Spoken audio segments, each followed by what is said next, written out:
So, I'm writing a novel. Is a behind-the-scenes one-man reality show sharing the experience of writing my next book, a sword and sorcery novel, from first ideas all the way through to publication. It can be lonely writing a novel, and I'd love some company. I'm hoping through the podcast you'll hang out with me while I'm doing this crazy thing. I'll be sharing with you how I write, how I'm trying to improve my writing, the wide spectrum of thoughts and feelings I have when writing a novel, and anything else that makes sense to share, like creative influences or reading recommendations. So I'm writing a novel should be of interest to fans of speculative fiction, fantasy or sword and sorcery in particular, people who write or want to write, people who don't write but are curious what it's like to write a novel. Similarly, people who just like to learn about process, fans of like, how did this get made? How do people do this thing, type shows. And anybody who reads, really. Depending on your level of experience with writing, you may learn some useful stuff. Please tell me if you do. But I want to stress that this isn't a teaching podcast. I'm not standing above you on a podium dispensing perfected wisdom. It's more like I'm sitting across from you at like a cafe, bar, maybe the other end of a park bench, sharing a continually evolving process, project, and person. I would like to stress you don't have to be a fan of sword and sorcery to enjoy this show, though you may become a fan over the course of it. And if you don't recognize an author or novel I mentioned, don't worry. If necessary, I'll explain why it's relevant. Otherwise, it's just some flavor that you can look up on your own or wait for me to talk about in greater detail another time. Trust me, I can't stand the idea of cultural gatekeeping. I want this podcast to be as inclusive as possible. A lot of I's in what I just said there, but who is I? Who's Oliver Brackenbury? It's me! Maybe I should say a little more about myself before I get into discussing the new novel, the Sword and Sorcery novel in progress. I grew up around the corner from a 5-story deep Cold War bunker, and I currently live not too far away from a popular 1,815.4-foot tower in Toronto. When I pitch myself professionally, I say I'm a politically conscious genre writer with a sense of humor, which is a perfectly natural human sentence to use in conversation. And I would say, it feels funny marketing yourself always, but I would say I stand by that. I am politically conscious in my writing. I tend to, I try not to just go on like, here's what I think is right, kind of like monologues, those suck. But inevitably, things I'm thinking about to do with how society works or how I wish it did or didn't do find their way into my stories. Genre writer? Well, of course, that means I like to write in kind of heightened realities. So, fantasy, sci-fi, crime dramas, horror, of course. And sense of humor? Well, yeah, I just think even in the darkest of stories, you need to have the occasional light moment or even outright just like belly laugh, because I don't think you should play entirely on like the heavy end of the piano, so to speak. Otherwise, it just turns into a dirge without any lighter notes mixed in there. But okay, I'm going to be talking about myself a lot, so let's keep going. What about the new novel, that sword and sorcery novel? Let's start with the title. Something I think people really respond to. It's called, get this, Untitled Sword and Sorcery novel. Okay, I'm probably going to want to change that. Probably. However, there's definitely more to say about the genre I have chosen, sword and sorcery, and if you want to go really deep on it, I would recommend an excellent book called Flame and Crimson, A History of Sword and Sorcery by Brian Murphy. It is the first, but certainly not the last book I'm going to mention that is kind of an influence or even point of direct reference in some ways for the book I'm writing. In his book, Brian identifies 6 basic elements of sword and sorcery. Not every story has to have all 6, but, these are things you tend to encounter in sword and sorcery stories. I'm not going to be a jerk and read his book into the public record, give it away, or whatever, but I will work through these 6 points and give you my personal take and why I like them. The first is men and women of action. Doesn't mean you have to be a big muscle-bound brute, but you won't be really passive or powerless. You're driven by yourself. You're not godlike or divinely fated for some great destiny. Sword and sorcery heroes don't always make it. Sometimes they die in back alleys or whatever. And yeah, like I just think they're really dynamic. So of course, that's entertaining.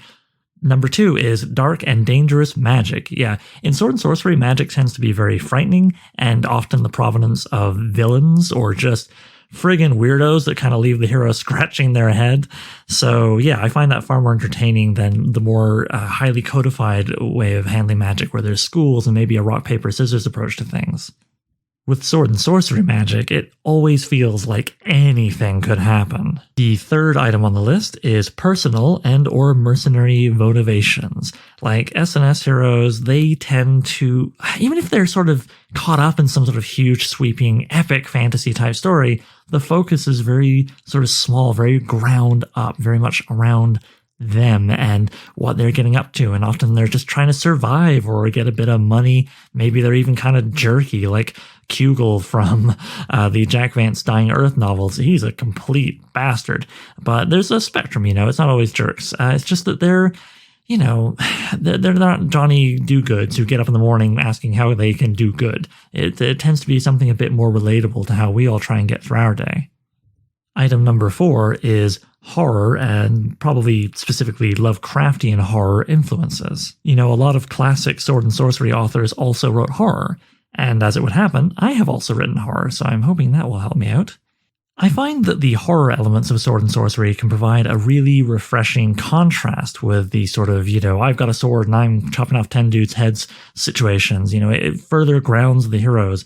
If you've read classic Conan stories, you'll experience the fact that, he's like, oh, there's a man with a sword, I'll deal with him. But then as soon as he feels that there's something supernatural around the corner, well, it's not that he runs for the hills per se, but he definitely feels a lot more like you or I would feel encountering some sort of godforsaken weird shape in the shadows that can't be explained by a rational mind. So again, I suppose we're coming back to the fact that I find Sword and Sorcery a lot more relatable and a lot more unpredictable than some other variations of fantasy. A fifth frequently encountered aspect of Sword and Sorcery is that it is told in short, episodic episodes. These are brisk stories, thrumming with urgency, and there is world building, and there's, it's often given to you in sort of these short evocative bursts and powerful sentences rather than, the thing that a lot of us associate with fantasy and science fiction, which are phone book length dumps of exposition, letting you know every little detail about the world and its tax codes or whatever. And I've enjoyed those. I don't want to poo-poo anybody who enjoys those. But I find, especially as I get a little older, I'm just more interested in having little evocative flashes of something that lets me imagine a greater picture if I want to. Speaking of the world of the story and shaping it, that brings us to item number 6, which is a lot of Sword and Sorcery stories are somewhat inspired by history. This doesn't mean that they are necessarily set in a historical context. That's kind of its own thing, parallel to Sword and Sorcery, and a lot of Sword and Sorcery writers were inspired by excellent, fast-moving historical fiction like the works of Harold Lamb. But true Sword and Sorcery is ahistorical. It's just that it has like a rootedness in our history, taking bits and pieces that make it a lot more grounded, kind of giving like a little veil of realism, that you wouldn't see in like a fairy tale or a myth. And again, I dig it. I tend to like stories that are grounded. Not that I haven't enjoyed particularly loopy out there stuff like The King of Elfland's Daughter. Oh, and there's a 7th quality I forgot, which is that the heroes in Sword and Sorcery stories are almost always outsiders, even when you would think they're on top of things. Like there's the Michael Moorcock hero, Elric of Melibone, who is the emperor of his race. So how's that an outsider? Well, thing is, his race of sort of vaguely elvish type people are really just complete sociopaths, and he's the only one with even a little bit of a conscience, and that's what makes him an outsider, even though he rules them. A lot of us dig stories about outsiders without necessarily having been one or living like one, because we've all felt like one here and there through our lives, and I'm certainly no exception, which I guess brings us to my personal history and connection with Sword and Sorcery, which is, it definitely starts at a young age. It's always hard to remember exactly what was the first of any kind of speculative fiction I read, because I was reading it from almost before I was forming memories, practically. I was a very young reader. The very first thing I remember reading was a Batman comic, and I must have been all of 3.5 going by when it came out. But my sword and sorcery experiences, I definitely saw the Conan movie as a kid, and I remember reading the John Buscema, I hope I pronounced that correctly, sorry John Buscema Savage Sword of Conan magazine-sized black and white comics, a lot of which drew from original Conan stories, so that was kind of cool. And I really liked those, but somewhere around age 11 or 12, I got it in my head, I'm growing up, I'm becoming a man. And so I did a couple of things I regretted. One of them was I gave a handful of my comics away to my friends. Sigh. And the other thing was I got it in my head that you had to choose between being a fan of fantasy or science fiction. And I don't know why, but I decided I had to choose science fiction because it was more sophisticated, whatever that means. And this meant I kind of stopped reading most fantasy novels and checking out most fantasy movies and that kind of thing. But I did actually kind of keep poking my nose back into sword and sorcery here and there. And I think it's because of that stuff I mentioned about how it was more grounded, it's more relatable. Even with superheroes, I read them all, but I tended to be drawn to Batman. And then as soon as I discovered Green Arrow, I was drawn to him even more because unlike Batman, he wasn't rich, but the guys without powers, the guys who were fighting at street level, that kind of thing really appealed to me. Years later, I got involved with the Merrill Collection in Toronto, which the Merrill Collection is a real resource for writers and readers, and it is, well, in a nutshell, it is the Western Hemisphere's largest publicly accessible archive of genre fiction. If you want to see a first edition of Dracula, you can check that out, but boy, there's so much more with over 80,000 items. And at first I just used that archive as a quiet place to work. Then I got to know the employees and they introduced me to all kinds of authors and individual works I wasn't really familiar with, and I rediscovered my old friend Conan in the form of some of the actual novels. I thought, wow, I should read the original short stories and stuff, right? So yeah, that got me down a path. And then I started listening to the Appendix N Book Club podcast, which is excellent, and I highly recommend it. Wonderful book club type podcast. And that got me thinking even harder about those old Conans and stuff I used to read in comic book format. So I thought, okay, well, let's keep exploring. Let's go beyond that. And as I further read and studied the sword and sorcery genre, the more I loved it, the more I wanted to play with it. I was so delighted by how flexible and anything can happen it could be, and yet it simultaneously was grounded and not bound too tightly by genre conventions. I've already mentioned horror, but there's sword and sorcery, and then there's sword and blaster. There's sci-fi that gets in the mix sometimes, and it's not considered a big deal. It's not like, oh my god, look at this sci-fi mixed in. It's just like, yeah, here's another thing in this cool story. So yeah, I fell in love with it over the last couple of years. I've been reading as much as I can. I've been plowing through sort of the big names, like I say, Howard, Leiber, Moorcock, and more, C.L. Moore, actually, more, Jack Vance, a whole bunch of other people I could list off. And of course, this eventually made me want to really write some sword and sorcery. Hey, remember that novel I keep mentioning? Right. To tell you the story of that, I'm going to turn to something which is going to feature heavily in these little chats of ours for a while, certainly during the initial outlining stage of the novel. This is a notebook, a regular-sized moleskin notebook, although I don't think you have to write in a moleskin, whatever, write on a napkin, but I like this guy in part because of his ridiculous cover. It's covered in denim? Why not? Make it real Canadian tuxedo with a denim notebook. And in it, I already have about 150 pages of handwritten notes of all kinds of stuff, character breakdowns, research, outlines of stories, of course, story ideas, and stray thoughts. You gotta have pages that are just there for whatever the heck comes up, right? The last type of entry that I have in here is a project diary. Now, the concept of a project diary is something that was taught to me by a Canadian screenwriter named Karen Walton. She is a tremendous community leader and mentor figure in the Canadian screenwriting community. And what she taught me was it's a good idea sometimes to sit down and just write a diary entry, but instead of it being about, your hopes and dreams in life and whatever, it's about that stuff specifically as it relates to the project. How do you feel about the project right now? Where is it going? What are the problems? What are the things you like? And so on. It's a really good way of grounding yourself before going on to the next piece. And so I'm going to summarize and discuss the ideas contained within the initial project diary entry of the Denim Notebook from January 31st, 2020. Up top, I talk about how, guiding my future self when I review this, as I am now, I guided myself through to where I began the project proper, how in 2018 and 2019, I greatly enjoyed digging through the Appendix N reading list. The Appendix N reading list being a list of authors and works that are all like speculative fiction that inspired Gary Gygax when he co-created the world's first and most famous role-playing game. So yeah, 2019, I tried to write my own Appendix N sword and sorcery type story, resulting in a short story called Voe, V-O-E. And though at the time I was a little unsure, how much it fit the genre because I just kind of plowed forward. It was more important to me to just try and write something first and learn as I went along.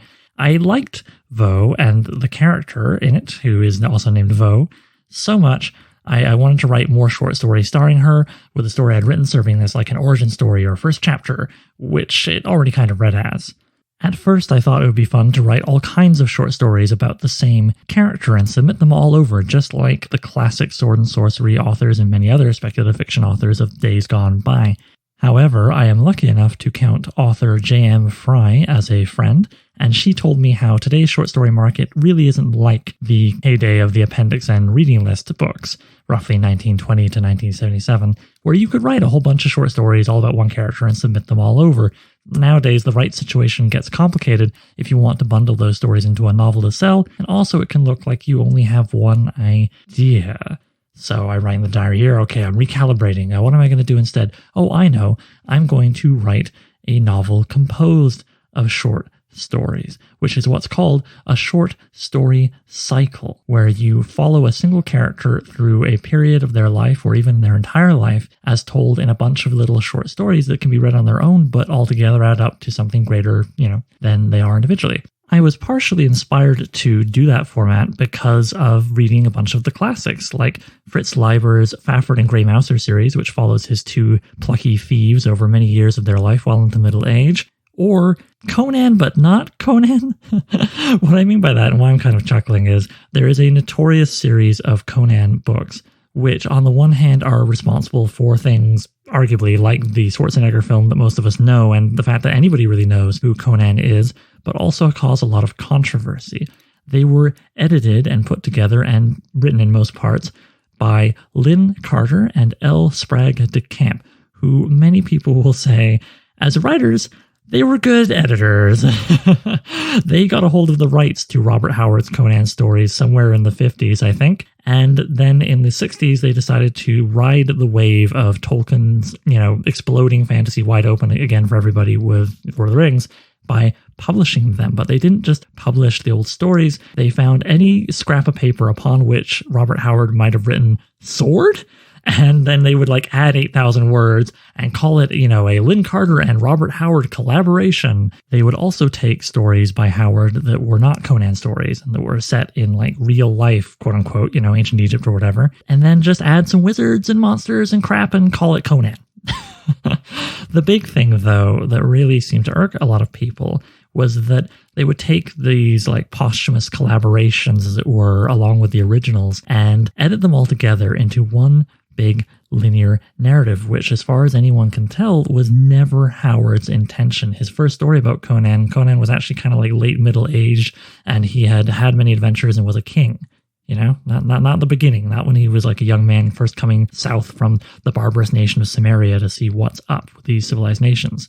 And remember what I said about how they were better editors than writers, certainly Lynn Carter, I would argue. So yeah, a lot of these stories were kind of sucky, or they'd be pretty good and then all of a sudden turn really terrible halfway through because, oh hey, it was a scrap that Carter had decided to finish for Howard. And on top of everything else, like I say, these stories were never designed to be strung together, and so you got these really clunky italicized paragraphs sitting, just above the beginning of each story, where Lynn Carter would write something like, yeah, you know how at the end of the last story, Conan got the treasure and the girl and rode off or whatever? Yeah, anyway, the girl decided she doesn't like him and went away, and he lost all the gold gambling, and then he went 3,000 miles to the left, so that gets him to the beginning of this story where I need him to be. Super clunky. So why would I be inspired by something that I kind of laugh at, and I think the methods are kind of, clunky to even despicable with some of the posthumous collaboration? Well, I get the desire to try and have your cake and eat it too, both writing short episodic stories that stand alone, but wanting to string them together like pearls into a grand narrative. I just think it's best done, as the actual plan from the beginning and entirely with your own material. So using that short story I wrote as the first pearl in the string, that's what I would like to do with Vo, I continue in the diary about how I see this being roughly 15 years of her life from age 19-ish to 34, 35, and how the end of it all, whatever's going to be in between the beginning and the end is going to be her final confrontation with this wizard that trapped her people on the island that she escapes by the end of the short story, vowing to kill said wizard. But who will she be by the time, 15 odd years later, she finally catches up with him? I then continue in the diary entry about how I have an idea for how I want to show her to you, the reader, certainly for at least the first third, big chunk of the novel, which is to give her a different companion for each story. And in each story, you'll get to know Vo a little better through their point of view and their experiences with her, until we get to the grand finale, which at this point I imagined as being entirely through her point of view. I also really liked the idea of Vo eventually moving past wanting to be a quote-unquote hero and transforming, the very narrative of the novel to something like Ursula K. Le Guin's carrier bag theory of fiction. Now, the carrier bag theory of fiction, actually, I'm going to record a whole thing just on that, but right here, all you need to know is it was an almost anti-sword and sorcery essay she released in the late 80s talking about how we really need to stop giving so much primacy to killing, conflict-driven, always linear narratives, and maybe look more at occasionally non-linear, not killing obsessed narratives. Maybe, that's too much. I start to wonder in the diary here. Maybe I should save that for a sequel novel if I get there.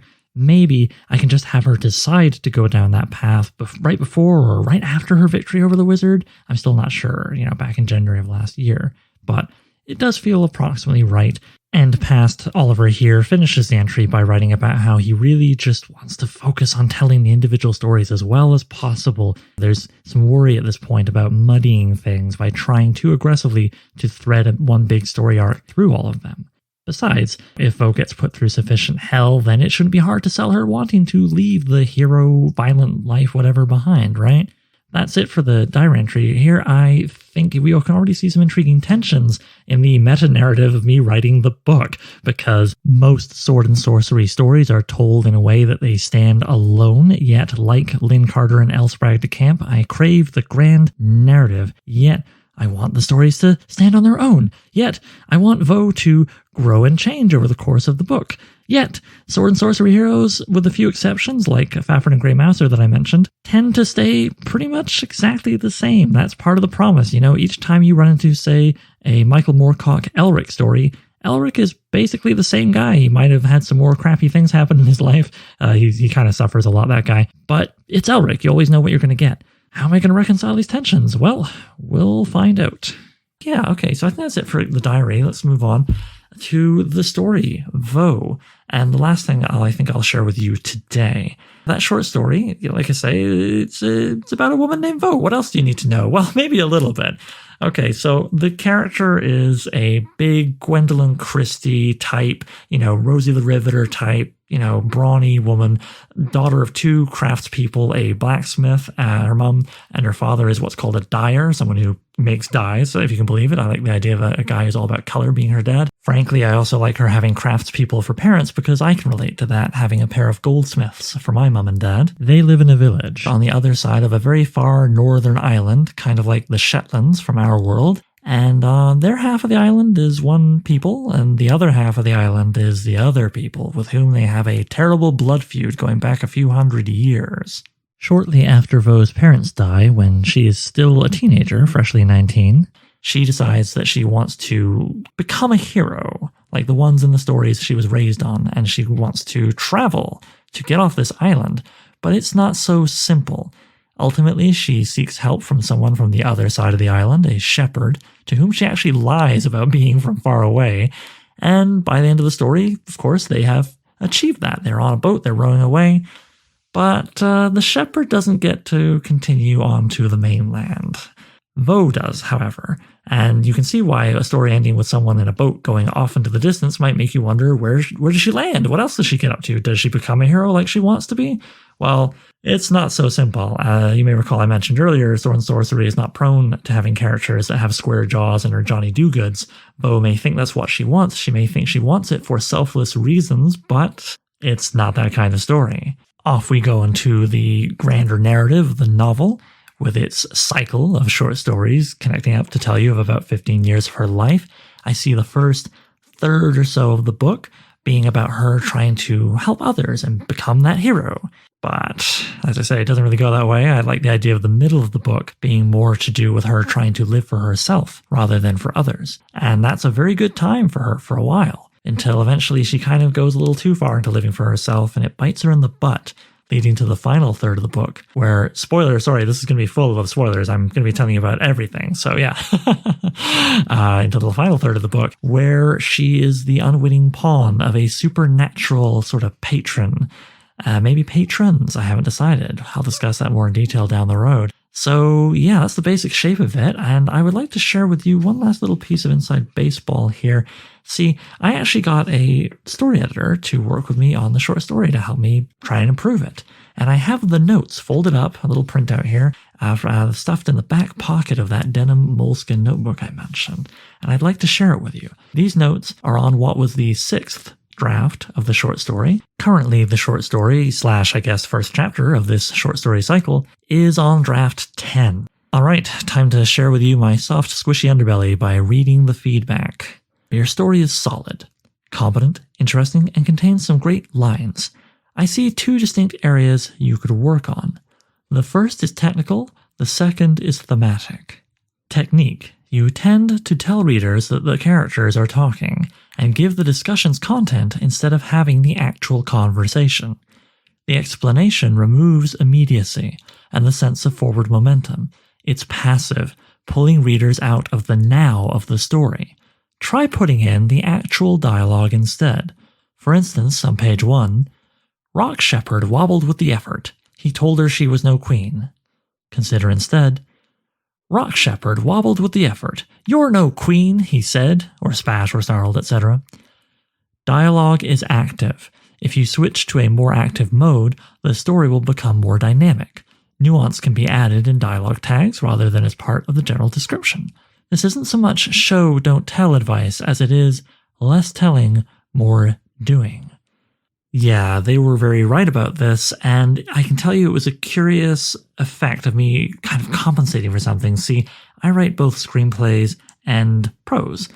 Many is the time someone has read my prose and said, "Oh, I can really tell you're a screenwriter."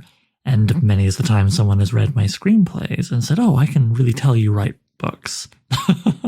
So what do?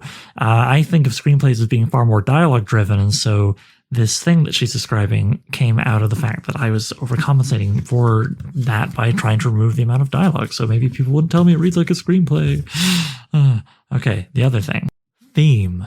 Thematically speaking, Vo is timely and apt, but, and please understand this is a description, not a criticism, your story doesn't add anything unique or different to the ongoing cultural conversation. There are no major observations, nor is there a conclusion of any kind. Again, that's not meant to be a criticism. After all, the human tendency to be stupidly stubborn and bigoted is also not new, nor is there an end in sight, but it means your story lacks impact. You could add impact with emotional shading at the end, and that shading could go in either direction. E.g., word choice can hint that they'll choose to trust or distrust one another. The tonal shift will likely have to come from Krog, the shepherd. By the way, simply by choosing to be Starla, Vo has proven that she's capable of change. And it doesn't have to be blatant. Or you could choose to go that more blatant route and insert a cogent / profound insight into the importance of allowing behavior to evolve, or the inevitable fate of not doing so. Frankly, if you get that message into your story, you'll have less need to provide a conclusion one way or the other. Each of your readers will provide it for themselves. Okay, so that's all the feedback from the story editor, and on this second point, I would definitely say she was correct. I'd like to think I've addressed the issue by the current draft 10. Back here on draft 6, yeah, Again, it was a bad decision made out of trying to correct for something preemptively. See, I was very concerned about it being like a message story and having a character basically turn to the camera and say, you know what, people just need to get along, because ultimately, Vo and the shepherd, Krog, have to work together. Even when she's bullshitting him at the beginning, saying, I'm a woman named Starla from far away, it's still under this idea of trying to find a way to be able to work with someone who's from the other side of the island, who hates her people, yada yada. So I ended on this kind of non-note where they work together to undo this terrible magic that's been trapping their peoples on the island. And then we end with them in the little rowing boat, moving away from the island, the first people to have done so in centuries. And the question is, well, okay, they work together to overcome their goal to get out of this story, right? Now what? And I just ended on this kind of thing of like, can a single noble act at the climax of a short story undo centuries of bigotry? Maybe not. Who knows? Pan out to the stars, zoom out, fade to black, whatever, play the soundtrack. I didn't make a definitive point. So yeah, that needed to be fixed. That was good feedback, and I think I have dealt with it. Like the earlier technique thing, it was me preemptively trying to head off something at the pass, almost operating from a place of fear. And if there's one thing I feel is very true in life as well as in writing, it's that making decisions, unless you're getting out of the way of a speeding car, making decisions based on fear often, if not always, takes you down the wrong path. Sounds like a good theme for a short story, eh? Or maybe a short story, part of a short story cycle. Maybe like a novel that okay, all right, Oliver, good one. We tied it together. Yeah, we did it. Okay. There you go, the origin story for my Untitled Sword and Sorcery novel, where I don't want to just imitate or go through the motions of an established genre. I want to update it and take it further while still keeping it recognizable as sword and sorcery. It's going to be a tightrope walk for sure, and I hope you'll join me for the whole thing. Okay, yeah, I covered a lot of stuff today. Who am I? What's the novel? What's this genre? Where did it all come from? And so on. Yeah, I think future episodes will probably be a little shorter because they'll get to be a bit more, narrow focused, and I won't have to completely reintroduce everything every time. I'm thinking 20 minutes-ish, like bite-size, but we can see how it evolves together. Yeah, thank you, by the way, for giving me your time. Super appreciate it, and I hope you continue to do so. So I'm writing a novel, features original music by Gloria Guns, and is hosted by yours truly, Oliver Brackenbury. If you'd like to submit a question, then please email it to soimwritinganovel@gmail.com. Bonus points if you record yourself and send me an MP3 I can cut into the show. Doesn't have to be fancy, using your phone is fine, just keep it clear and concise. You can also holler at the show on Twitter, look for @SoI'mWritingANovel. Please consider sharing the show with anybody who might like it. Word of mouth is how these things happen, let's be honest. Leaving a review on iTunes is also helpful, and check out patreon.com/SoI'mWritingANovel. Patrons get to have their names listed in the thanks in the final novel. They listen to episodes of the podcast a week early, and even enjoy a bonus podcast called So I Wrote a Novel, where I read and comment on chapters of previous works, starting with my first novel, Junkyard Leopard. Thanks for hanging out with me, and I'll see you next time when I will be discussing the character of Vo, my protagonist. Where did she come from? How did I design her? How does that all come together? Bye.